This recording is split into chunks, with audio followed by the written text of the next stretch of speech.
And down the stretch they come. Welcome to the College Football Show presented by AT&T, and welcome to November. The air is a little bit cooler outside. The rivalry is, of course, heating up across college football. Conference title and playoff races are kind of hanging in the balance here, as we will talk about all of the action in Week 11 today, alongside former NFL QB Matt Sims. Skubie Mageza is here as well. I am Sam Ravech. Folks, you've got comments, you've got questions, we've got answers. Maybe you don't like them, but please, we're going to throw up a QR code right there on your screen. Please scan that and submit your questions and comments to us. We would love to interact with you as the show goes along. But without further ado, we will start the show off like we always do every single week with 15 minutes of uninterrupted highlights. Scooby, would you please do the honors? It doesn't get much better than that, especially when we start off with a game like this, where Oregon was on the road against one of the best defenses in the country. Iowa, second ranked in the FBS in total defense, and they would test the Ducks. Early on, Iowa looking to punt. The snap goes over the punter's head, and he makes the right decision of just kicking it out, but it's 2-0. They get the safety, which would be huge. Second quarter, Oregon with the ball. De'Ari Hill sees the turn-up button and presses it twice. 19-yard touchdown. It's 9-0. Next drive, Hawkeyes looking to respond. Great play design.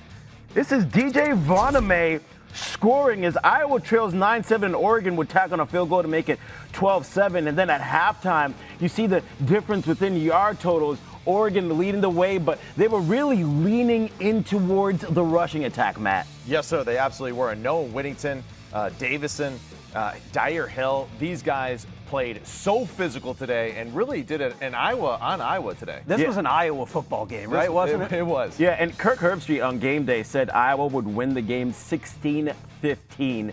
And what happened in the second half had us thinking he was psychic. All right, so jumping to the fourth. Hawkeyes trail 15-10. It's fourth down. They need to convert here. He's wide open. Gronkowski hits Reese Vanderzee for a huge gain. A few plays later, another fourth down. Gronkowski taking it in for the QB draw. Iowa takes a 16-15 lead after there. a failed two-point conversion. Now, 16-15 is a score that Kirk predicted. Gronkowski, the winningest QB in NCAA history, has a chance to get a big one here. And everyone was thinking, hey, Dante Moore, this is your opportunity to show us what you can do, as you're seeing right here with what the internet was saying. So Oregon trying to answer to avoid the upset. Dante Moore with his best throw of the day. Unleash the Kraken. Yes. God. What a throw, Matt. There's nothing else to say other than that it was beautiful.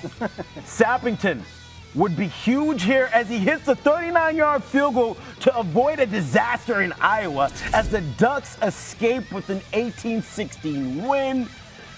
This is the type of win that impresses me the most, quite frankly, because it's a dogfight. You know, if you're going into Kinnick Stadium, you're going to be in a low-scoring ball game, and the weather wasn't great. And they Oregon in this game. Iowa, and you know what? Atticus Finch Sappington with the foot of justice to get the win for the Oregon Ducks. Is that not the best name in college football? It's Atticus a great name. Sappington? Yeah, it's really good for a kicker. What a moment. By the way, that safety came back to hurt him, right? That's the difference in the game. I'm glad that you mentioned that, too. And first of all, the first one should have gone over the punter's head, too. Yes, so they're lucky that they didn't have two safeties to start the football game. But you're right. That was a huge moment in the game. All right, moving it along here. Top 25 showdown in Columbia, Missouri this afternoon. Undefeated and third-ranked A&M in town. Aggies looking to make a statement on the road. Yes, Texas A&M would strike first in this game in the red zone. Marcel Reed gets the ball out to Ashton Bethel-Roman for a 4-yard score. And the Aggies up 7-0 on the road. Make a statement they would as well. And they would do it on the defensive side. Matt Zollers is going to lose control of the ball here, and it goes behind him in the second quarter. Dalton Brooks is going to recover it at the 2-yard line. This was just a disastrous play. Oh, man. Wow. That's that defense for you. The turnover led to a 1-yard touchdown by E.J. Smith. Aggies would lead 14-0 going into the half there in Como. Power run game. I mean, it's a very balanced attack for Texas A&M. It is. They do it on the ground. They do it in the air with Marcel Reed as well. We'll go to the third quarter here. Aggies going to just build on that lead. Yeah, and I mean, it all started from the fumble that Missouri had, and then getting the opportunity to kind of just pile it on from here on. Screenplay there, Marcel Reed to Casey Concepcion. That's a 48-yard touchdown. How about a 21-0 start for the Aggies on the road? You got to love those plays for a quarterback to throw the football behind the line of scrimmage and still get rewarded with a touchdown. Yeah, they weren't out of it yet. Nope, Tigers have arisen here. Yeah. Slow day on offense, but that's Jamal Roberts running it in. Missouri hopes to get back in this game and in a rhythm. We head to the fourth quarter. Aggies not letting up, though. Ruben Owens, we mentioned the balanced attack on the ground. 57 yards, finding pay dirt on this run. I think this is the biggest thing you could take away from this football game, too, is Texas A&M finally getting really aggressive with their running attack, and Ruben Owens having his best performance of the year. Rushed for 243 yards as a team today. That is big time, and that is championship football when you can do that. Ruben Owens is huge in this game. 2 rushing touchdowns from the end of the game, but this made us think that, hey, wait a minute, they score here, all of a sudden, Get a little tight. Score away. 31-17. That's Ahmad Hardy. Yep, he's got a 45-yard score there. But, and a big but here, Ruben Owens going to get a second rushing touchdown of the game, and that will do it for the Aggies. Texas A&M moves to 9-0 on the week 11. Final score 38-17. Here's head coach Mike Elko talking about how his team is different this year. A year ago at this time, you said your team didn't finish the way that you wanted. Why is this group equipped to do so? Yeah, I just think they're a mature group. I think they know what they want. We got great leadership. We got great players around here. And, we're going to go finish this thing the right way this year. 38-17, the final there. Marcel Reed, 221 through the air, also had a couple on the ground. Ruben Owens, another 100-yard game on the ground. Ahmad Hardy did his job, but so again, Jamal Roberts, right? I mean, they ran the football as well for 200-plus yards. So a little surprising that Texas A&M was that leaky on the defensive front against this attack on the running game by the Missouri Tigers. Yeah, I will say Texas A&M is just a team that executes at all 3 phases of the game. Yeah. They had a fake punt in the when it was 21-7, and then that fake punt led to 24-7. And those are the things throughout a game that you got to be able to execute, right? And just show that you have the ability to hit you from all different type of directions. No doubt. And that's our boy, Marcel Reed. But let's change gears to the Big 12 now. BYU going to Lubbock to Such take a on huge Texas game Tech. this was. Get me pumped up, Coach. Kalani Sitake motivating his team. Joey McGuire, the Big Mac himself, saying, damn it, we're good. Let's show them what we got. And here we go. Baron Morton. Low red zone, good rhythm pass here. He finds Caleb Douglas with a beautiful throw into the back corner of the end zone. The Red Raiders take the lead. We're going to fast forward to the third quarter now. And Bear Bachmeier doing Bear things, just throwing people off. Reverse and field. Don't do that! Throws a lane over the middle. And Jacob Mustachio Rodriguez with the tip to himself for the interception. Mustachio! That would result into a Red Raiders field goal. Stone Harrington 5 for 5 in the day. No big deal. In a defensive grudge match. Baron Morton here gives the football to Cameron Dickey. And this was a cap by a 9-play, 80-yard drive by the Texas Tech Red Raiders. That was a huge one. Here's Bear Bachmeier doing his best to get the team back into it. They only crossed midfield twice in this game. This is one of them. That's right. And they got a touchdown here to Chase Roberts for a 6-yard touchdown. Good job by Bear and Chase finding the end zone there. But just too little, too late in this one. A defensive grudge match, and Texas Tech enough of offense with Baron Morton. What a win for the Raiders at home. Yeah, it was awesome. The energy of the crowd, our students were amazing today. So proud of them. And then I just felt like our guys made it about the football. You know, there's a lot of emotion whenever you play a game like this. They really care about each other. Like, our superpower is how much we love each other. Does anybody say Texas football more than Joey McGuire? I love it. I love it. I got to tell you, I love the way that he carries himself. And just like when you listen to the man speak, I'm just telling you right now, Coach, if you need me, I'll run through a wall for you. Right? But you don't need me because Baron Morton is playing phenomenal football. And he's got, what is it, a fracture in his fibula? Fracture in his fibula, that's right, yeah. My God, I mean. Hairline fracture, hairline. First, just the ability, though, for him to go out there and play like that. And you see him limping around the football field, but this Texas Tech defense, Baron Morton, his leadership, Cameron Dickey, right, 23 rushes there for 121. phenomenal performance. Really pumped to see Lubbock, right, on fire right now and a part of this playoff picture. No question. Yeah, absolutely a great performance from their entire team, especially their defense. But we need to see the performance that Georgia put on against Mississippi State. The Dogs. One dog versus another dog. Pick us up in the second quarter. Mississippi State up 4. Gunnar Stockton. He's going to say, let me unleash my hand cannon and hit Elias Williams. Oh, that's a big man making a big grab. A few plays later, he's 6'7", by the way. Chauncey Bowens says, I want 6, so I'm going to make reservations for 6. Georgia takes a 10-7 lead. They were trailing early on, slow start, but then they put their foot on the gas, and they never let go. Stockton finds Oscar Delp, and he goes in for the touchdown. Georgia extends their lead to 10. You go to the third quarter now. Let me shout out the Dogs, because my guy DJ, I see you in the YouTube chat. Nate Frazier is going to take the handoff, and he's going to be gone. 59 yards to the hizzy. He had a huge game, no big deal. 12 carries for 181 yards. First Georgia running back with 180-plus since DeAndre Swift in 2018. Ooh, that's good company to be with. They're up 31-7. Next drive for the Dogs. Stockton finds, who's this? Look at this It's little Noah play. Thomas. I mean, he's just wide doing whatever open. he wants in the pocket, doing a little twirl, doing a little dance, and Thomas just says, I'll take it to the crib, do a little dance as well. 64 yards. Georgia rose against the other Dogs. 41-21. The final, and I think what was the most impressive here is Georgia put the foot on the gas earlier. I still would like to see them start the game out hot and just continue to play at the level that we know that they can play. But otherwise, they're humming, and this is an opportunity where they could have looked ahead towards the Texas game next week against this Mississippi State team, but they did not.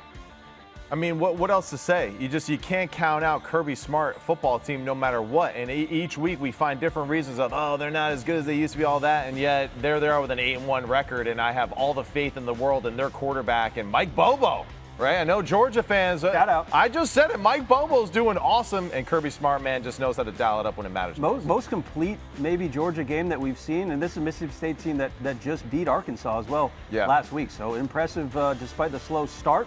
Finishing strong, that's kind of been the motto for the Georgia Bulldogs this year. Yeah, it absolutely has. And now let's go to Auburn, taking on Vanderbilt. This was a good one. Number 16, Vanderbilt, at First Bank Stadium there in Nashville, Tennessee.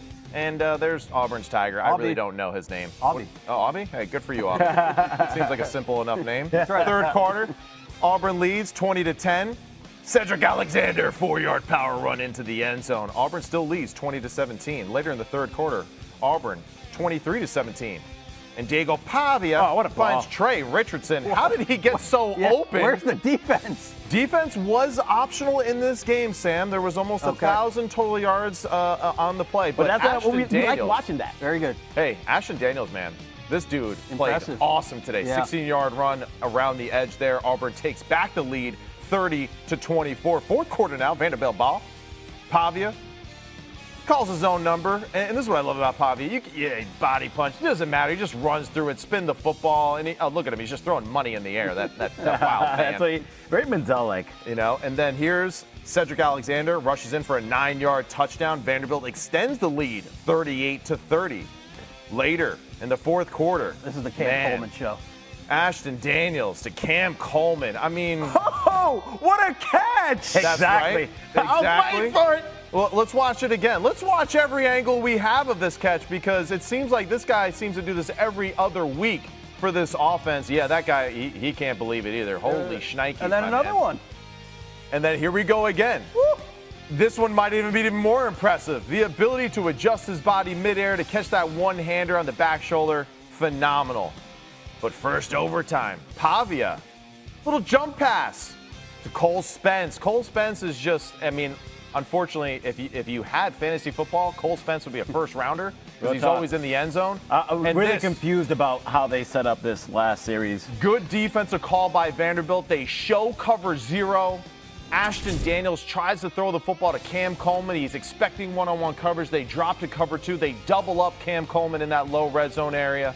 Great execution by the Vanderbilt Commodores, and Auburn had no answer for it. That's how the game ends, 45-38. Survive and advance. That's the name of the game right now. That's right, baby. Vandy stays alive in the playoff hunt as well, with some other top 25 teams falling. It'll be really interesting to see what the committee does with Vanderbilt. Close win at home against an Auburn team that has struggled woefully so far this year. But nevertheless, a good win, and a win at that. All right, let's move it along here. We're going to do a little Saturday shout-out, some of the best performances that we saw today. Maddie, how about this Texas Tech defense and that $7 million defensive line? $7 million. It's worth $100 million in Lubbock right now, all right? The stock is rising. Total defense in the Big 12, it's first. Rushing, it's first. Passing, it's fifth. Scoring, it's first. And guess what? They did everything that they have done statistically against BYU today. They held BYU to 255 total yards. 67 on the ground. BYU was averaging close to 200 yards a game on the ground. They hold them to 67. BYU 188 through the air. Awesome job there, right? Staying to the standard. And then only allowing BYU into the end zone one single time today. BYU crosses midfield only twice today in this matchup. Texas Tech, the Red Raiders, the defense, Jacob Rodriguez, let's go. Send this young man to New York with his mustache. It'll fit perfectly there in Times Square. Mustachio. Let's get him a deal, an NIL deal with pistachios at this point, man. I like that. He was awesome. But you said it right there, the defense for Texas Tech. Now, the offense, that became stagnated throughout the game. Yeah, I get that they were going against a great BYU defense as well, but if you're Texas Tech, you always look for little things to improve in. That offense needs to be more efficient and be able to move the ball down the field because they leaned on their kicker. But hey, he did his thing. They scored 28 points, man. I mean, it was good enough, you know. A lot of those were field goals, though. Your kicker had 15 points. 5 for 5, right? 15 points from the kicker is a lot. We'll take it. We'll take it. All right. Let's give a second shout out here. And this is from Ole Miss, right? So with them winning by 1 million points in the third quarter, this young couple was in a field goal kicking competition. This young lady thought that her man was a part of the competition. Look at her face. Wait, psych. We are going to, he's a pole vaulter for the team. Okay, very good. So he proposes to his girl, and then Lane Kiffin photobombs him.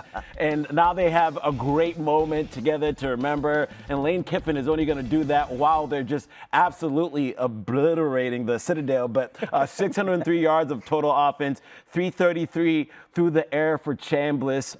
There's not much left on the schedule for Ole Miss. And I think for this season, the expectations are about as high as they can get. So shout out to them for their performance, Sam. And I know you've always said like that they're going to have a step on a rake moment. And I don't think it's coming up anymore. Well, not to the Citadel. No knock on the Citadel. But by the way, he was hoping though. Yeah. By the way, I definitely was not hoping. But how great is that? You talk to your kids one day about how we got engaged, right? Yeah. Vaught Hemingway Stadium. Lane Kiffin was photobombing us at the engagement. That's pretty cool, right? Did he kick the field goal? That's what I don't know. I don't know. She's one of the same thing. Like, are you going to kick it or what? No. He would have missed it. That would have been bad. Yeah, not bad for Ole Miss. And I just want to say, watch out for them in the playoffs because they have every bit of the explosive offense to do something. Now, our third shout out, Sam, who is that? Well, all I know is every time I was watching the Texas A&M Missouri game, I looked up and looked like Texas A&M was breaking off a big run, and that's because they did.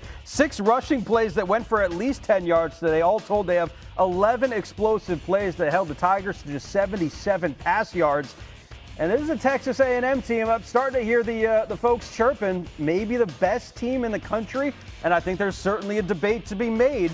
At the top of those rankings, Texas A&M, the #1 strength of record so far this season, going on the road. Yes, Missouri with their backup quarterback in there, but when you talk about a balanced team, Texas A&M is certainly up there in that conversation with an Indiana and with an Ohio State. Now, whether or not they deserve to be #1, I think that's up for debate, but no question about it, this is a very balanced team. Very balanced football team, and I think the biggest takeaway from today was the fact that we've always been discussing, hey, Texas A&M, the offense, like it's not quite clicking all the way. Today I had all of that stuff wiped away, and I think Marcel Reed played his best game of the season. Great. He was super crisp. It wasn't like they were making like these unbelievable plays, but it was just like simple, down and distance, consistency, and his composure and the way that he could just throw the football off the back foot, on the move, and manipulate the pocket. Man, Marcel Reed is playing some really good football right now. Yeah, really balanced football team, and I said it right after the highlight from special teams to the defense to the running game to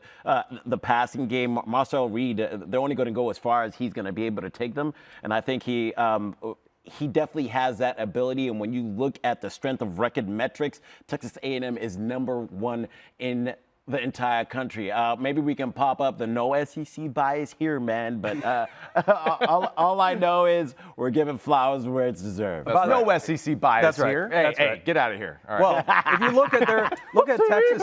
look at Texas A&M's numbers on third down, I think their opponents are converting like 12% of their third down conversions against this defense. It's been really impressive. What's been impressive is the UConn Huskies this year.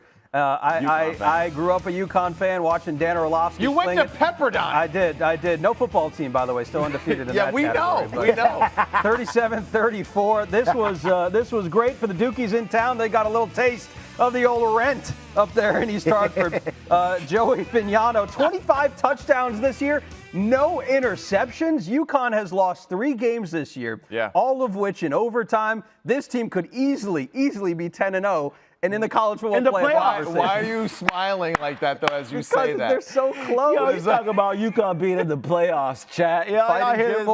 Fighting Jim Morris. I credit you, though. You find every way possible every week to bring up UConn because You're welcome, you can't bring up Pepperdine. We have as many highlights of Pepperdine as we do Ohio State this year. So. I'll tell you what, the UConn Huskies have more wins than Florida State against ACC teams over the last 2 years. UConn has won more games against the ACC You are so proud of Florida that stat. State. I love it. Good for you. That's a fun stat. That is a good stat. It is. I'm just saying. All right. Those are our Saturday shout-outs. Please, again, scan that QR code right there on your screen and let us know how great the UConn Huskies are in 2025. All right, time now for Guarantee of the Game presented by AT&T, the #2 team in the country, according to the playoff committee. Indiana was in a battle for their lives against the Nittany Lions today. 13.5-point favorites heading into this one. Came down to a last-minute Heisman-worthy drive orchestrated by Fernando Mendoza. He would find Omar Cooper Jr. in the back of the end zone. Take a look at some of these photos. The catch of the year, and maybe more importantly, though, the win as they improved to 10-0 on the season. Guys, Indiana widely expected to win this game comfortably, but the offense specifically struggled for large portions in the second half. Does winning ugly against a kind of a desperate Penn State team validate their record as an undefeated team, or does it maybe raise some questions, some underlying issues for Indiana? I mean, the answer is really simple. If you're a hater of Indiana, you got your evidence that you needed today. But the truth is that you keep hating on them. They're not going anywhere for a long time because Cignetti is a legit head coach, and he's, you know, in the right way, kind of crazy, right? And that's what I love about him. In the best way possible. In the best way possible. But, hey, we talk about last 2 seasons. Last season and this season, 10 wins. All right, that is so impressive, especially in the Big Ten. I don't care what conference. If you're winning 10 games, you're a really good football team. You're well coached. Hey, let's look at the wins they had last year against those blue chip Big Ten teams. Nebraska, they beat them 56-7. No big deal. Michigan, 20-15. That's a big one. Who else did they beat? The blue chippers there in the Big Ten. Oh, yeah, they beat Penn State. They beat Oregon. At Iowa, at Penn State. Illinois at home. Yeah. So let's hey. They're not going anywhere. Should we keep moving the goalposts further away from Indiana, or can we just admit finally that, Indiana, I know we know them as a basketball school, but they are now a football school, and it's going to be that way for a very long time. And you know what? If anything, for all you guys out there that are rooting for teams that maybe aren't used to winning a lot in college football, you find a guy like Cignetti as your coach, you can change just like that, and I wish that success on you. Yeah, right now on the YouTube chat, the people that have voted, they were asked, can Indiana stay undefeated through the rest of the season? And 63% said yes. 37% said no. I think this win is one of the most impressive ones of the season. I might even say the most impressive one, just for the sheer fact that we've seen Indiana essentially blow out every single team. Yeah. And the teams that end up winning in blowouts, they become so accustomed to it. I know the Iowa game was close. I'll also include that in there. But I've also seen Indiana beat teams by an average of 35 points this season, right? And to play these dogfight type of games, it teaches you to win ugly, because sometimes you do get in these ugly matchups. And that's exactly what it was. On third down, they struggled. Fernando Mendoza, you see it. The final drive, 5 for 8, 87 yards, 1 touchdown, the game-winning touchdown, but he was struggling before. And when that final drive started, they started on the 20. The reason why it was 87 yards, because he got his bell rang on a sack as soon as the drive started. And then the next play, I'm thinking, listen, he's barbecue chicken at this point. He just unleashes the Kraken. That's right. A seed right down the middle. Unleash the Kraken. Hey, get out of here. All right, there you go. But yeah, Amari Cooper down the middle on the Incredible. seam there. Fantastic throw. I mean, he's only had, 7 catches the entire season? And you're talking about Charlie Becker. Yes, 7 Charlie catches. Becker, 2 plays later down the left sideline. Insane. Throws that back shoulder, 7 catches on the season. He has 7 today against Penn State. 7 for 118 today, Charlie Becker. Nobody knew who he was, and yet here he is making the big-time play. I see something in the chat where now I'm going to pose the question to you. Yeah. Rivs517, I told you we're in the YouTube chat. He said that was not a Heisman moment because you beat a 3-6 Penn State team and you threw an interception that led to a Penn State touchdown. What are we doing, man? What are we doing? What is your rebuttal? What are we doing? Did Dante Moore have a Heisman moment with his fade that he hit? I mean, yeah, he did. All right, it was against Iowa. And I don't care. I don't care. Fernando Mendoza, that moment, Amari Cooper, you can't tell me that's not one of the best plays in college football this year. Well, how about what? It's the best play in football, and for a guy who's up for Heisman, that makes it a Heisman moment. Right? Rivs, you heard it. To anybody that's in the YouTube chat, if you're going to say something out of pocket, out the side of your mouth, we're going to talk about it. But we love to have you in the conversation. You're entitled to your opinion, dog. I just don't agree with it. How teams are perceived is incredibly important. Penn State is perceived to be a quote-unquote bad team this year. Yeah. But that doesn't mean that they don't have NFL talent on their roster. And And also, let's not forget who Indiana did not have on the field today. Elijah Surratt. Yeah. Who's one of, if not like the best wideout in the country. Right. 10 players could have gone to the NFL on that Penn State football team. They still have the talent on that side. And we need to be able to remember that because they were in the game in the first half against Ohio State, and they were in the game here on the cusp of beating Indiana. I think for Penn State, this was their national championship. Yeah. This is the game that they got up for, and they got everything. They gave everything. Yeah, they emptied the could, tank for this one. To Indiana, really yes. Like they could tell that early on, hey, we got an opportunity. This is kind of one of those days for us, and Grunkmeyer played very well. I was really impressed with him. I've been really impressed with him since he's taken over as the starting quarterback for Penn State in this offense. But overall, I mean, let's just face it. Indiana's a really good football team, and they beat another really good football team that had high expectations coming to the year, and they haven't lived up to them. Right. But impressive win nonetheless. Again, we always talk about kind of moving the goalposts, like you said, for this Indiana team. But like at some point, let's just understand that this is a very, very good football team and one that will contend for a national title this year, more likely than not. All right, we've already talked about the QR code that was there on your screen. Please holler at us. We want to hear your thoughts. We want to get your questions as well and answer them. Christina's back in the chat from last week. Yeah, I see you in there. She's not a fan of yours, Scoop. Scan it. What you got to say? Scan the QR code, Let's Christina. hear it. Let's hear it. Keep scanning. What are they talking about? Time now to take a look at our top plays from Week 11. We start with Georgia, Mississippi State. Elias Williams uses this 6'7" frame, goes up and makes that acrobatic catch against Mississippi State. 6'7". Yeah, I mean, you better be able to make that catch. That's a long way down, by the way. He only had 6 catches coming into this game, by the way. Maybe we want to use him a little more. From one nice catch to another nice catch. From Omarion Miller. Boulder has a one-handed grab on top plays. Oh, what a catch! And that's the reason why. That guy gets it. Hey, some reason for Colorado they celebrate. Yeah. I wish I was as smart as this next guy. Have it. Columbia, 4th and goal. Tipped in the air. Oh, my guy. Seamus getting Martin in the right place at the right time. What a wicked smart cat that guy is for the touchdown. Really combined the Boston and the Irish accent. There you go. Very good. All right, more Ivy League. Dartmouth, Princeton. Oh, okay. Ever you throw it over the middle, we know what happens. Their ball tipped. That's Harrison Keith for Dartmouth making the ridiculous one-handed interception. Like the unis. How about Sonny Menino, a 6'5", 245-pound QB for the Marist Red Foxes? Sonny. He shows what happens when you get a bunch of beef moving. Ain't no stopping it. 49-yard touchdown run. That's a big man. You didn't expect to see the Red Foxes on the show now, did you? No. Sawney, the big hedgehog, down there for the sideline for the touchdown. That's a nice one. Great block by somebody down the field right We got some high school football here, Matty. High school? Yeah, West Virginia. Akeem Davis for Wheeling Park. Big man gets the INT. Oh, my God. Speaking of beef moving. Good luck tackling that guy. He ain't going very fast. Moving the pile inch by inch. This is why you get in the weight room, man. Well done. All right, hey, guys, it's really simple. Tackle the my. legs. And he breaks free. He's still going. Rumbling, stumbling, into the end. Touchdown. Attaboy, Sammy. Man, Sam, you get it. He fell hard. Those are some of the best of Week 11. How about some of the not-so-hot moments? Tough day for BYU.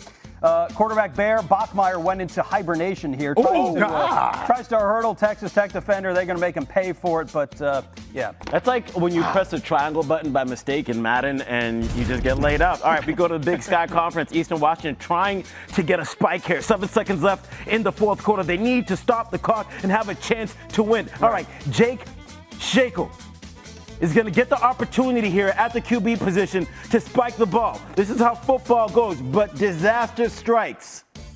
Have you ever seen somebody fumble the snap when they're attempting to spike? But hey, this is a redshirt freshman. He had over 450 yards passing, and you got to feel for Shackle. Played a great game, but that's what everyone remembers, Jake. Maybe Keep your that's head why up. they actually do line up in shotgun. Don't adjust your televisions. This is not a black and white football game. This is not your daddy's football game in black and white. I hate this field. I agree. I'm not a big fan of the gray. It is pretty wild looking, but yes, that is Eastern Michigan's field. That is a touch of gray. It's got 50 shades of gray, just without all the fun play. Where are all the fans, though? That's my question.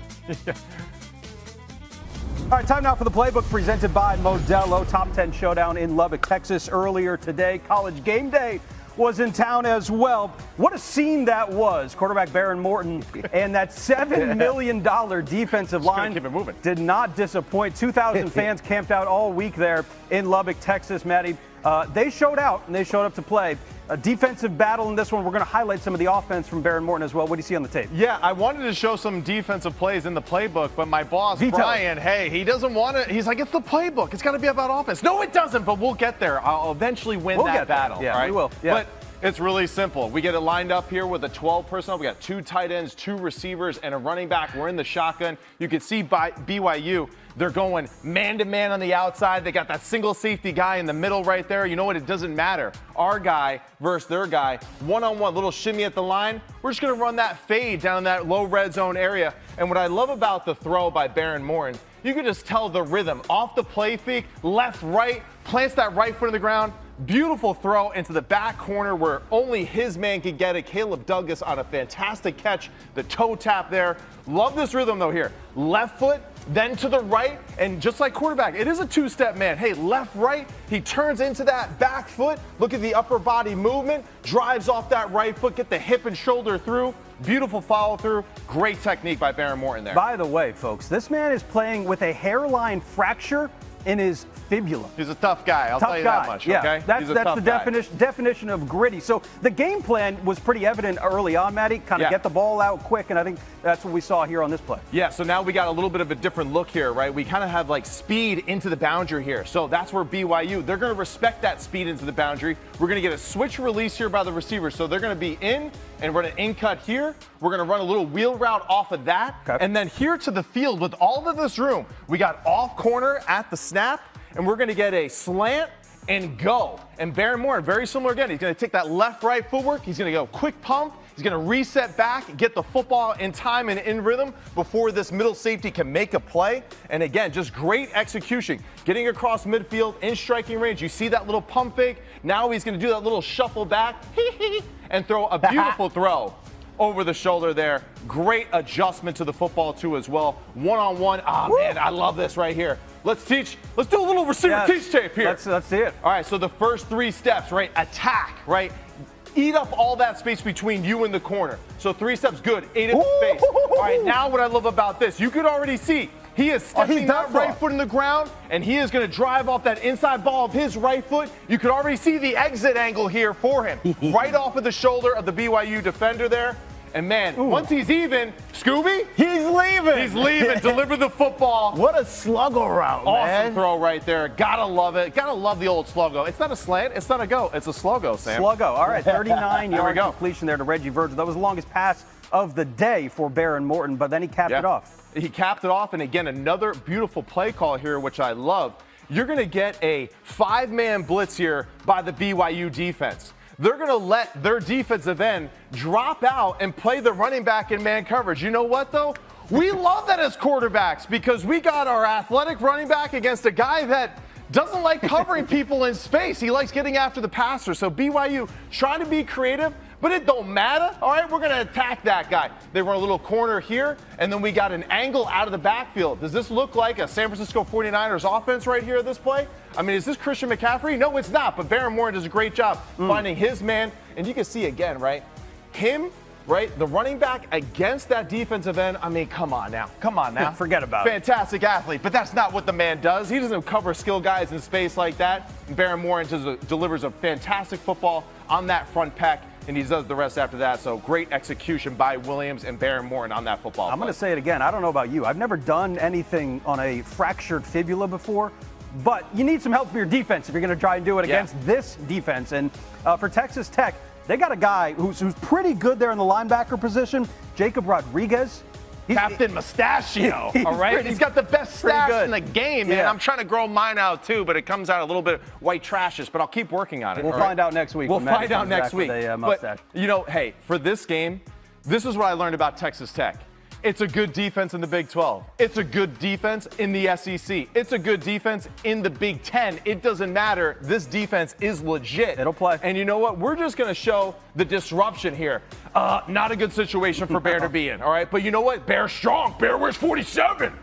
Bear going to take a big hit right here, and he's going to eat it, and it's not good. And then tips and overthrows. Jacob's like, I'm going to do it for myself. A tip to myself. Great concentration. Did you see what happened to the BYU receiver that Bear was trying to hit it to? Oh my God. So that's what the Red Raiders were doing. They were setting him up, and they were knocking him down defensively. And Jacob Rodriguez, Captain Mustachio, all right, hey, let's go. Let's send him to New York. Let's get some defensive blood, right, a part of that Heisman journey right here. But great job by Jacob, following the eyes of the quarterback. Look at the speed of this defense, too, just collapse on this throw. If it wasn't Rodriguez, the receiver is getting decapitated anyway. The physicality of the Texas Tech Red Raiders showed out, play in and play out in this one today. 14 tackles for Rodriguez today, including that interception, also had a tackle for loss. But, man, this Texas Tech team right now in pole position in the Big 12 race. They're off to their best 10-game start since Michael Crabtree was doing stuff there in 2008. So Red Raiders are a team to watch, no doubt about it. That was the playbook presented by Modelo. Thank you, Matty. Thank you, Blood. ACC darling Virginia Cavaliers hosting first-year head coach Jake Dickert and the Demon Deacs of Wake Forest. The Hoos less than a touchdown favorite in this one. We'll find out why. Watch along with us. Jamari Taylor gets a start there. Virginia up 3-0. Chandler Morris on the scramble takes a nasty hit there. Man. He would be slow to get up, would not return in this one. The game would go to Daniel Kalin, the backup quarterback. But first, Virginia sending the punt deep.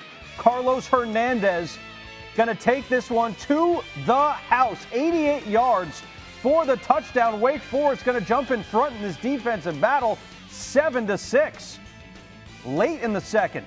That was a huge turn of events there where Virginia could have gone to the half with the lead. Instead, it's Wake Forest. Jump ahead to the fourth. Field goal unit on.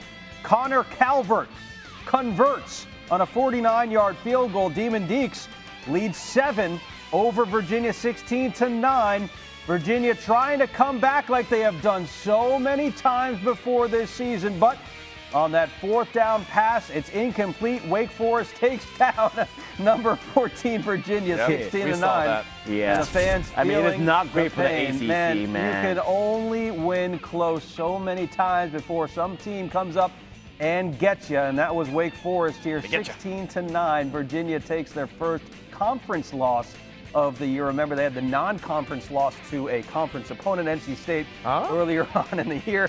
Really, really interesting. But by the way, the ACC race got a whole lot more complicated with not only number 14 Virginia going down, guys, but also Louisville going down to Cal in overtime. JKS. 4th and goal. Pass complete to Kendrick Raphael, the game winner. They decided to go for 2 in that overtime instead of try to play for a second overtime. Turned out that it was a good call. Yeah. And Cal gets the massive win there, 29-26. This conference. More drama for the ACC. Oh boy. We're going to talk a little about that in just a bit. But man alive, this conference is Christian is saying the ACC is done. The ACC out the playoffs. We'll talk about that and we'll break it down real soon in the show. And then shout out to Harry Douglas, Louisville alum. We got Matt Sims here, also a Louisville guy. Also a Louisville guy. And you know what? I agree with Harry. Sagapolitelli made some throws today that were just so amazing. I just love the way this kid plays. And yeah, his poise and awareness, I mean, it was really unbelievable. You know what's interesting? We can talk about this in the ACC segment a little bit. Like, the ACC has a lot of very good teams, but no elite teams. So I feel like that's part and parcel as to why the conference has been shaken up so much. But there's a Wake Forest team that can come up and get you, a Cal team that has the offense to come and get you on any given day. So we'll talk a little about that more. But let's talk a little LSU Alabama, Scoop. Yeah, because you can get caught in the SEC as well, as the Tigers went up against a 4th-ranked team in the country in the Alabama Crimson Tide. Starting the second quarter because there wasn't much offense on either side.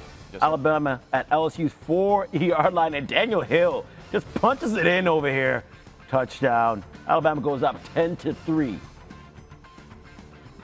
You go to later on in the quarter. Check out this throw from Ty Simpson to Ryan Williams. Bro. Tight window dart. What? Bama goes up 17-3. Look at this. Just taking a look at it. Best QB in the country. It's not even close. It's not even close, dog. All right, you see that middle safety? He was backpedaling, threw it away from the middle safety, the most dangerous guy that can make the play there. High back shoulder in the back of the end zone. Backpedaling, too. Man, that's old school. That's like 80s NFL football right there. Nussmeier would get benched. 4th quarter. Some now they have Michael Van Buren because they couldn't get anything going on offense. You're and right. Like the same thing continued to happen here. Yeah. Van Buren fumbles. London Simmons recovers. And this wasn't much of a highlight for this game, but once again, it's one of those dogfights. I always say a team, one of the most dangerous teams are the ones that are coming off a week where they have just fired their head coach. And that was LSU. This LSU defense has not been the problem for them all season. It has been the offense. Grant Nussmeier benched in this game. Yeah. The LSU defense kept them in it and did everything that they pretty much could against the Alabama team that really has one of the most explosive offenses in the country. They played great. The secondary was awesome. I feel like they were all over a lot of the concepts that Alabama typically is very successful in. The one highlight that I feel like we were missing there was that deep pass from Ty Simpson to Latsier Brooks, which was probably one of the most beautiful throws of the day, other than Fernando Mendoza. Yeah. All right, but hey, I know. All right, I'm not going to talk about. Dante Morris was pretty good too, but yeah. You know what? You're absolutely right. That was another good one too. So those 3 guys really did a phenomenal job today. But man, Yanzi Pierre, the defensive end for Alabama, he is a guy to me like stock is rising really fast. 2 sacks in the day. He's the one that forced that fumble here late in the football game. He has been just an unbelievable guy that has emerged on the defensive side to go along with guys like Deontay Lawson and Justin Jefferson have been played phenomenal. We know how good the secondary has been playing. Hubbard, again, forced fumble all over it, creating havoc. There's Nakai Hill-Green. He had another good day today at the linebacker position. So this defense really starting to figure it out and play physical. And, man, they are a dangerous football team going forward because even with Ty Simpson, his struggles offensively today, if you want to call him that, the defense was all over it and making it very difficult for Garrett Nussmeier to play. The effort to establish the run was relatively empty for Alabama today as well. Yeah, so that remains a concern for this team. Only 56 yards rushing for Alabama in this game, and that's been the talk all season. I've been waiting for Jam Miller to kind of be that guy. Only 8 carries for 13 yards in this game. Hill had 7 carries for 21 yards. And how about the QB sneak early in the game on 4th and 1?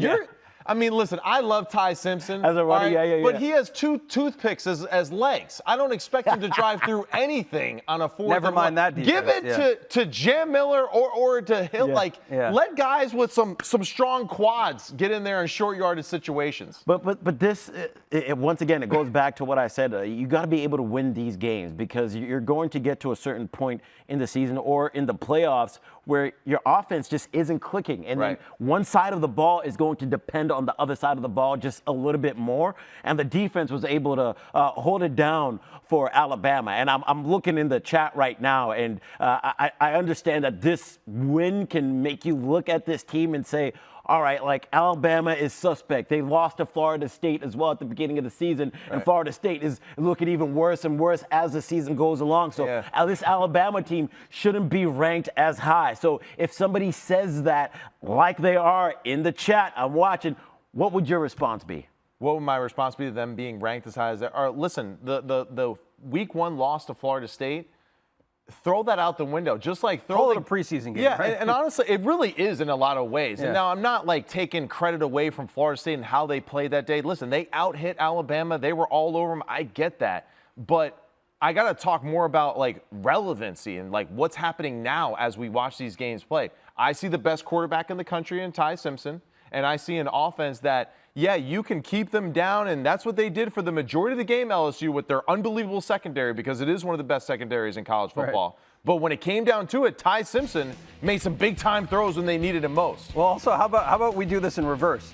Should LSU be ranked higher because they went on the road and got a win against a Clemson team to start the year? Right. And they were ranked at the top of in the AP poll at number 3. Like, should we all of a sudden have them at 25? Like, things change as the season goes along. And not only that, Alabama went through a gauntlet of going against ranked teams after ranked teams after ranked teams. 4 straight. They beat Georgia and snapped a win streak that they have had on that field of over 30 games. Right. Now, this Alabama team, it's not just about, like, the scores towards the end of the game, like we're going to look at this one and say, oh, this LSU team, they just fired their head coach. You also got to look at the tape, look at what they've done throughout the whole season. Ty Simpson is playing some of the best ball at the quarterback position. I think him and Julian Sain are right up there in terms of just accuracy and throwing the ball well and playing within the system. This LSU defense did a really good job of just being disciplined. Ryan Grubb was in his bag per usual, and he was showing us some misdirection. He was trying to do some direct snaps, and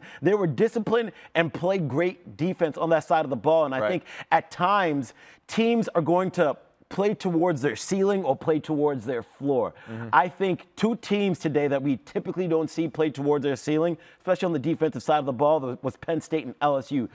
They played these games as though it was their national championship. They showed up for it, and you got to be able to take the punches sometimes in a boxing match and play defense. And that's the beauty of the game. It's not all about, oh, we're going to be the ones throwing the punches. Sometimes you're going to get hit. You have to be able to take what's given to you and respond. Especially as we get to the month of November, right, Maddie? And you said it, perfectly. It's survive in advance time in college football. But let's spin things forward a bit, talk about conference championship races. As we all know, conference titles take on a new importance in the era of the expanded playoff, with champions of the top leagues having a pretty good chance at one of those automatic bids, automatic buys. So let's talk about the SEC a little bit more. Crowded at the top, as you see, but you see A&M and Alabama kind of in pole position for that SEC championship. A&M obviously has the edge there. Bama, as we mentioned, with the 1 loss on their ledger to Florida State at the start of the year. I want to talk about this conference as a whole and their potential to get 5 teams into the college football playoff. We saw with the committee and how they valued this conference, putting, 5 or 6 teams in the top 20 of the rankings. So the likelihood of this conference getting 4 is over 97%. If we're going to talk about a 5th team, Oklahoma or Texas are probably in that conversation. And that's going to be solved here pretty quickly with Oklahoma's remaining schedule, Bama, Missouri, and LSU. We're going to find out a lot about them in the next 3 weeks. And then the same thing with Texas. Like, really, their fate will be decided next week against UGA, right? And how they look in that matchup. And, right now, I got to see it to really kind of buy into it. I think the top 3 teams there in the SEC are the 3 best teams in the conference right now. I think the others are like, there's a lot to like about each one of them, and they all have kind of a different style that fits well.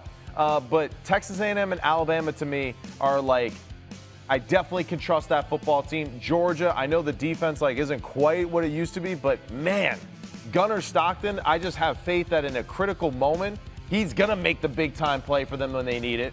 So I think the top 4 there are easy, right? Like, they should be in it. The top 3, more importantly, though, I feel like are like the cream of the crop of this conference. Okay, so right now. between Texas, Vanderbilt, and Oklahoma, we went through the All-State Playoff Predictor. Everybody tune in on Tuesday. We have rankings, reactions right after the rankings are released, and we give you the percentages of the likelihood of these teams getting in. Vanderbilt is a team that you can look at and say, okay, that was a big win for them today.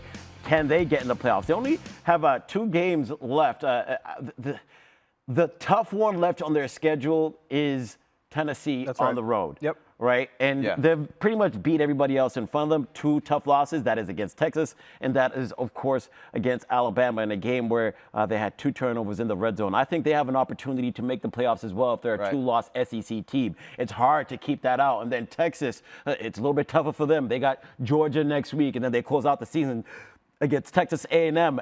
It's tough for me to foresee them winning both games, but let's just say they somehow lose one of those and split, and then somebody else does something. Like, could Texas be in the conversation of being a 3-loss team making it into the playoffs? It's fascinating with the SEC because towards that back end of that 5th team, anybody could have a say and a creative argument to make it. I think the committee has set up Texas to be that 3rd-loss team that still makes the playoff by what they did in the first round of the rankings. I think that's very telling, and I look forward to kind of seeing how that plays out if they end up losing to a Georgia, what that response is to them in the rankings. The Texas A&M game is going to be everything for them. It is. Because everyone, all the analytics, the metrics, whatever, it has Texas A&M as the number 1 team in the country, right? They look at those things. And if Texas, let's just say, beats them at the end of the season, we have recency bias as humans, and it's going to be a tough one to look at, man. Wins and losses mean a lot more in this month. We have found that out to be the case over the last several seasons, really since the committee has come into place. So while the SEC is kind of crowded at the top, it really has been Alabama and Texas A&M as the 2-man show there. Same could be said for the Big Ten.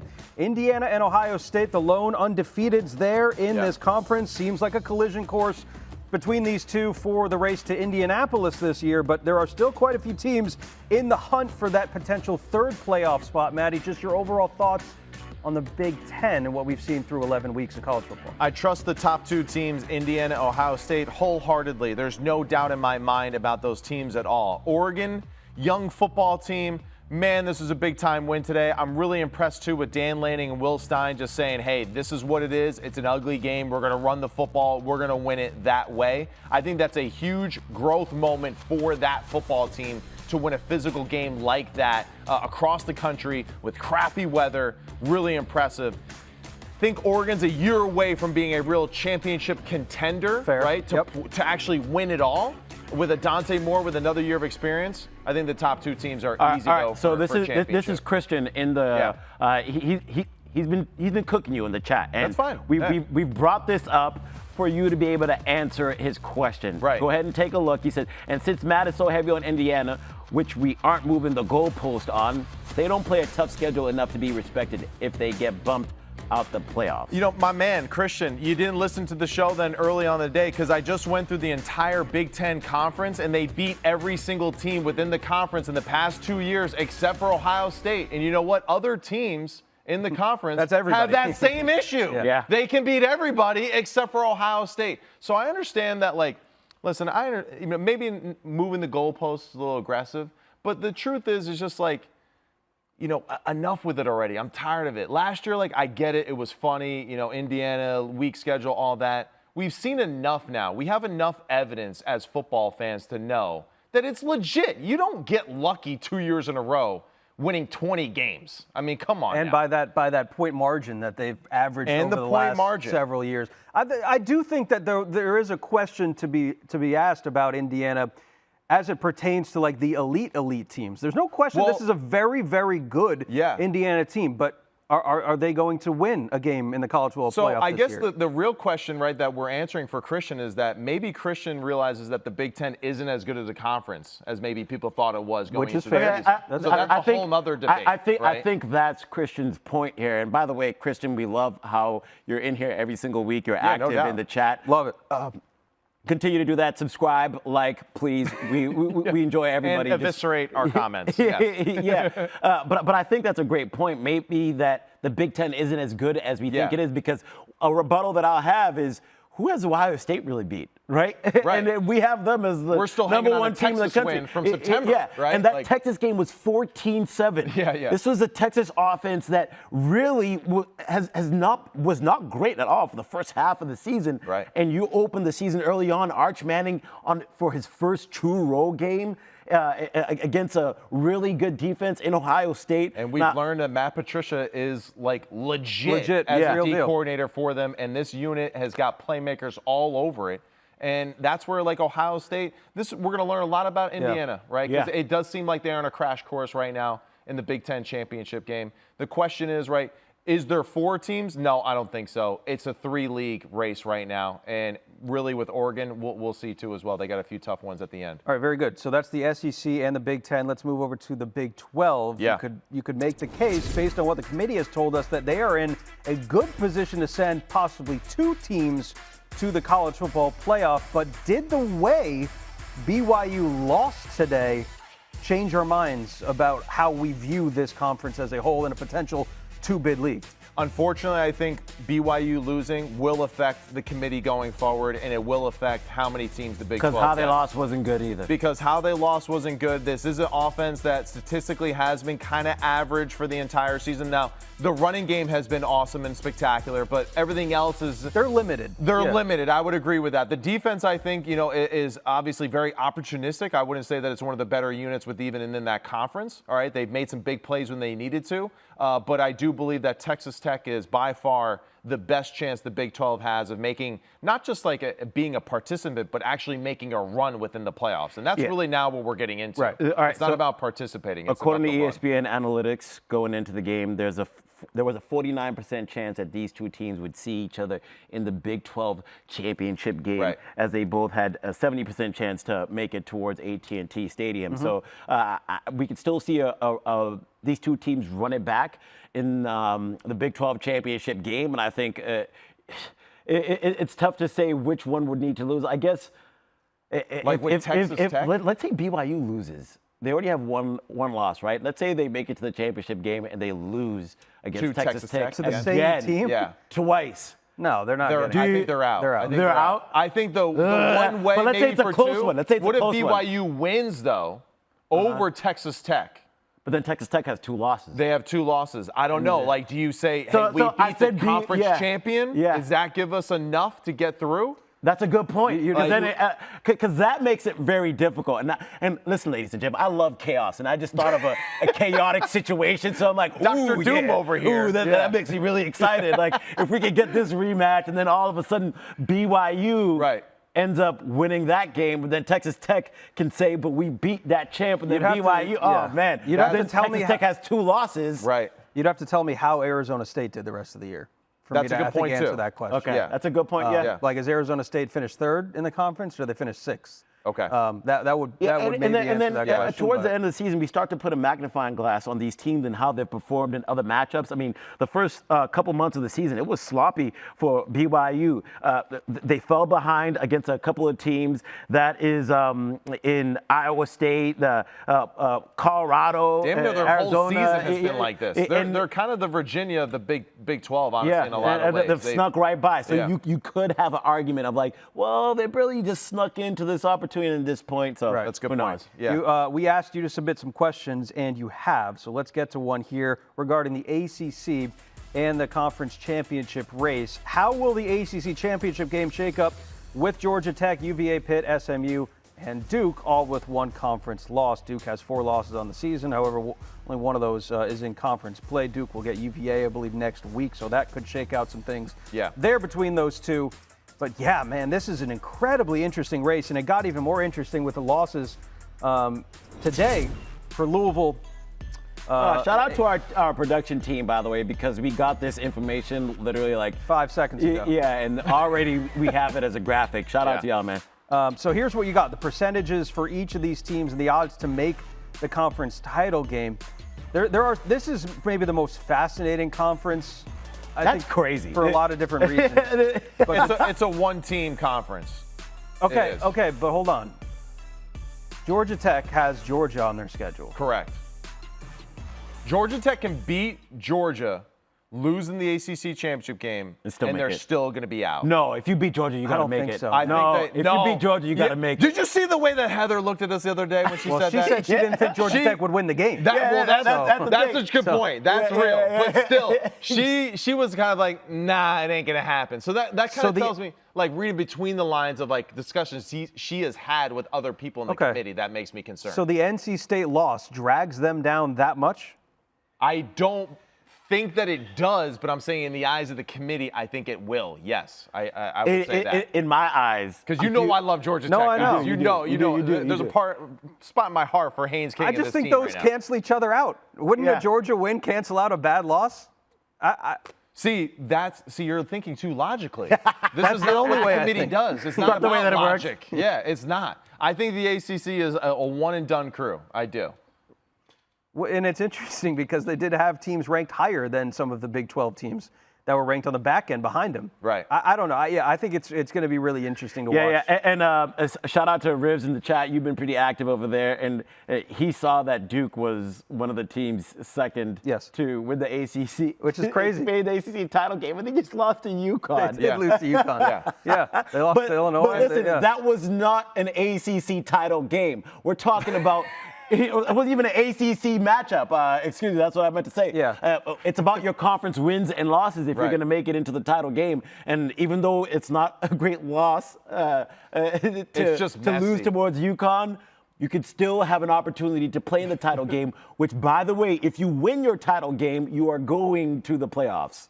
I know this happened last year, the committee opting to not penalize teams that play in their conference championship games and lose that game. We're not going to see that this year. You don't think so? No, I don't, because I think they saw the game like with SMU, right? Yeah. And just how they performed in the first round of the playoffs against Penn State, and like that's one of those things.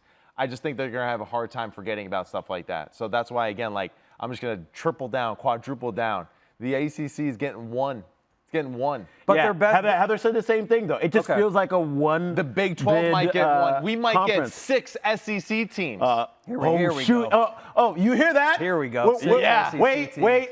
Throw up the gift, Brian. You know what I want. You know what I want us to see of this man. Where is it? I'm just messing with you in the chat too. No by SEC bias That's here. Right. No. But he said there's going to be 6. I went to Louisville. All right. I went to Louisville. Let's finish up our show here with our final question. Then we'll talk a little bracket here. But who are your predictions to make the college football playoff national championship, and why? Predictions to make the national championship. Game. Well, we got a great answer for you. We're going to talk about it in our college football show bracket. Now, we have updated it to what we believe will potentially be what we see on Tuesday when the rankings come out. There's going to be some debate probably as to who is the highest ranked group of 5 team. At the back end there, James Madison or South Florida with Memphis losing. But here's what we got, guys. What do we think about our bracket here? I think it's super exciting. I love it. I love some of these matchups. Oklahoma, Texas Tech, reliving some old school Big 12 matchups from back in the day, so that's exciting. Georgia Tech, Ole Miss, defense will absolutely be optional that day. Oregon, Notre Dame. Oregon, the way they won today, would love to see that rushing attack take on the Notre Dame rushing attack of Jeremiah Love and Jadarian Price. And South Florida, Georgia, that'll be a fun matchup too. All right. So let's go through the bracket the same way that we did last week. Hold on. I just have a couple of questions. Yeah. So Oregon was 9 last week. Right. They got a win on the road. Yeah. And we think they're going to stay at 9 potentially, not going to jump anybody because of the teams ahead of them all got wins. I think they will move up. I think they will, especially BYU lost. Yeah, with BYU being out, right? I think BYU now is out. Texas Tech, Oregon, all those teams move up into that bracket now. Okay, so maybe we see Oregon a little bit higher. Yeah. Anybody else? Do we see Oregon jump? They stay at number 9, right? I don't know. Texas Tech got the win, so they're at 7. BYU was 8 last week.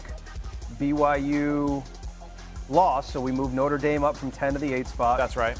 And Oregon stays at 9. Go ahead. And we had this correct right before, right? With Oklahoma being in the 10 spot, they were the first one out last week. Okay, all right, just making sure. So let's take a peek at some of the resumes here. Yeah. And I don't know, who do we want to compare resumes with? Oh, that's cool. I know we could do that. Let's do it with Texas A&M as an example. Okay. All right, so overall, right, strength of schedule, 14th to 26th, all right, remaining just about even. So they both got a pretty good run here towards the end. Chance to make it, 93 to 76. Chance to win the conference. That's amazing that for Texas A&M, it's still only 15% by where it is right now, so that just tells you how deep that conference is. But overall, man, yeah, kind of shocked that actually the comparison was pretty close there between these two football teams. All right, so if we're gonna go through it over here, I got the chat up. Here just to make sure we're still talking with y'all. Yeah. We're gonna agree that we're gonna put Georgia here. So we're gonna have the Georgia-Alabama matchup in We the haven't gotten enough of quarterfinals. those the last We love couple that. years, Okay. Oregon, Notre Dame. Who wins this ball game? Because Notre Dame. Good one. Notre Dame. I think Notre Dame, but that's a good game. Yeah, because Notre Dame is like a better Iowa team, right? They would have the quarterback play that could take them past Oregon. If anybody else disagrees with that in the chat, let us know. All right, Georgia Tech, Ole Miss. Ole Miss. Yeah, they have more firepower. I agree with you there. Oklahoma, Texas Tech. Texas Tech. All right. That's a great. Take the under in that game. Take the under in that game, and that's really why I took Texas Tech, though. I think just like if Baron Morton can make it to this moment and be healthy and all that, I just think John Mateer, too much hero football despite how good Oklahoma is. I don't know how fast it takes for a fractured fibula to heal, but I would imagine it's not going to happen in time for the playoffs. Yeah, no. All right, so we got Georgia, Alabama, Notre Dame, Ohio State, Ole Miss, Texas A&M, Texas Tech, Indiana. The quarterfinals, no matter how you shake it up, is going to be a movie. Georgia versus Alabama. We do this every single week. Who is going to win this game? All right, you go first. All right, let me go ahead and switch it up because last week we went a different way. I like how this team looked this week over how they look. So we're going to go with a little bit of recency bias. Okay. All right, Notre Dame versus Ohio State. Ohio State, best team right now. Ooh, okay. You got to rematch to the title game. I mean, in the quarterfinals there. I love That's incredible. Yeah. All right. Texas A&M. Texas A&M. Like, no doubt. No doubt? No doubt. You don't think this offense has what it takes? If let's say we get into a shootout, which quarterback would you it's going to be a shootout. Which quarterback? Can we do the comparison here? Now, I love Trinidad Chambliss. I do. He's one of my favorite stories, I think, of the season. But I think I have just seen more week in and week out from Texas A&M where I just trust them more. The strength of schedule, right, that we've already had. That's what I was going to bring up. The strength of schedule remaining, right? We're going to see Texas A&M take on a Texas team at the end of the year. So I think that just overall trust factor, I think I trust the Texas A&M guys, especially on the defensive side of the football with Cassius Howell, with Torian York, and the rest of the crew, right, to be able to win this football game. I don't hate it. Shout out to Ribs. He said Ohio State versus Texas A&M would feed generations. Let's see if we get there. But yeah, Texas We're A&M gonna take for me Texas there. A&M to go there, so you have that right call. Texas Tech versus Indiana. Where are we going there? All right. Healthy Baron Morton. Give me Texas Tech to win that game against Indiana. Wow. After all the hyping up of Indiana, they lose their first playoff game is what you're telling me, Matt. Yeah, that's what I'm saying. That's what I'm saying. And you know what? Next week, Christian was right. Get out of here. You know what? That's it. Never mind. I changed my. Indiana's going to win it all. All right. All right, so we're going to compare this to the Indiana, right? Just for fun. Man. I mean, Indiana. Big 12's not getting a ton of look love, at this week A strength of schedule overall. 19th. Yeah. Oh, yeah. Well, I'm crazy, huh? Let's go Indiana and Bama. Compare it to Bama? Yeah. All right, so we bring up Indiana and Bama in terms of their strength of schedule. Christian wanted us to do this, so Christian, we hear you. All right, Alabama. Look at this. Strength of schedule remaining is. I mean, I don't see that much of a difference. I mean, I don't. Yeah, overall, I get it, right, because of just what they've gone through this season. But They haven't played anybody? I don't know. I mean, clearly the stats aren't that profound. They haven't played anybody argument's getting a little bit tiring with Indiana. But, Yeah. All right, let's pick the semifinals. Okay, Georgia versus Ohio State. Who we going with there? Let me see if the chat is saying anything. I don't see anything. Chat, go ahead and Gunnar jump in. Stockton's been awesome, no doubt about it. Against this Ohio State defense, trust this it ain't defense happening. better, yeah. Ohio sorry. State is going to get after it. They're going to be able to. Now, wait a minute. Wait a minute. Julian saying against a Kirby Smart defense, do you really think he's going to find that much success? I'm not even worried about Julian saying. I think that Ohio State's defense will score more points than Georgia, honestly. Now, that's a bold statement, honestly. I'm just kidding. I'm just kidding. All right, I'm just kidding. That's where I'm worried, because I think Julian saying is, you give Kirby Smart some time to plan for this. You're going to go against that defense. Now, this Georgia team has been tested over and over and over again. That's right. I think Kirby Smart, a guy who is gone against the greatest of the greats. This Georgia team will be ready for the Matt Patricia defense, if you would say so, because Georgia is going against similar defenses like Ohio State every single week in the SEC. I gotcha. I think Georgia will have a tough time covering those 3 receivers that they got. And I think Ohio State, by the time this matchup comes around, offensively, will have all those questions answered. Some people think that the Dogs won't make it that way. Some people think that they will. I see everyone in the chat. Okay, Texas A&M, Texas Tech. The battle for Texas, I'm good with that. I agree with Texas A&M. Yeah. All right. So last week we had Ohio State Notre Dame rematch, correct? Yeah, Notre Dame was at the 10 spot, though. They had a bit of an easier path, I think, last week with some of their matchups. I mean, facing off against Ohio State in your next round isn't great, but that's the 9-8 battle. That's what you're always going to have to deal with the 1 seed there. So you said, though, the chat was saying they thought Alabama would have got Georgia here? And we would have seen Alabama, or is that what you're saying? Some people said that Georgia will go all the way. Some people said no way Georgia goes that far. See, that's another thing too, though, because I know it's not the Georgia team we're used to seeing, but it's just they take care of business. I got to imagine that Stockton playing in the college football playoff last year too has some sort of effect on him going back and maybe not being overwhelmed in this sort of state. And he's improved dramatically. And he has. All right, I'm going to give the chat about 5 to 10 seconds to go ahead, send some messages in here. Who you think would win this game, Ohio State or Texas A&M? Let's go ahead and make our cases here. Now, once again, a defense in Texas A&M. Will they be able to stop what is those receivers in Ohio State, right? We can compare their schedules. What do we think, guys? Let's do their resumes, Yeah, let's put it up. Just All curious. There you go. Wow. So strength of schedule overall, the remaining. I mean, look at this. Who has been tested more? This right here maps it out for you. 34th, 43rd for Ohio State, and then you got 14th and 19th for Texas A&M. Doesn't Indiana have a better resume than them? Yeah, they surely do. All right. So maybe they're the number 1 team in the country. Maybe Texas is the number 2. Texas A&M is the 2 team in the country. Maybe Ohio State's number 3. There is a great argument to be made. Yeah. All right. Who wins it though? All right. Who are you going with, Sam? Who are you going to take to win this game? I'm picking Ohio State to repeat. Ohio State to repeat. Okay. With Julian saying first-year starter, that would be super impressive. Scoob, what do you got? I'm gonna go with the championship team already. Ohio State is gonna run it back. I don't think they've played their best football yet. That's the scary part about this team. That's true. The only thing that I'm worried about them for is they haven't been forced to reach that gear and been tested. I brought it up earlier in the show. I think that's a real thing. I agree. I brought it up in the show how sometimes you just need to go through these dogfight type of games. Yeah. The dogfight game that they've been on is at the beginning of the season against Texas, and then a little bit of Penn State. Right. So I wonder what this Michigan game will do for them. And then the Big Ten championship will be huge as well. Yep. The dogfights are important, but the other aspect for Ohio State too is that we're healthy and we feel great, and let's just keep it rolling. So Matty, who do you like? You like Ohio State too? I'm taking Texas A&M. All right, You've been outvoted. You're out 2-1. Yeah, you're outvoted. Well, thank you. So we'll Hunger Games style. Just Ohio State. We're taking Ohio State. Let's make some game picks for Week 12 here. First, we'll look back at Week 11. Oh, hey! He's spitting fire, Come on now. Spitting fire. 14-6. How about We're seeing it Scoop? just like that. All right, let's make some picks. Well, he made the pick of the week, right? He picked Oregon. He picked Oregon. We both picked Iowa. Man, we've been I-winned. All right, we got Texas going between the hedges next week, fellas. Texas and Georgia. Hey, Georgia.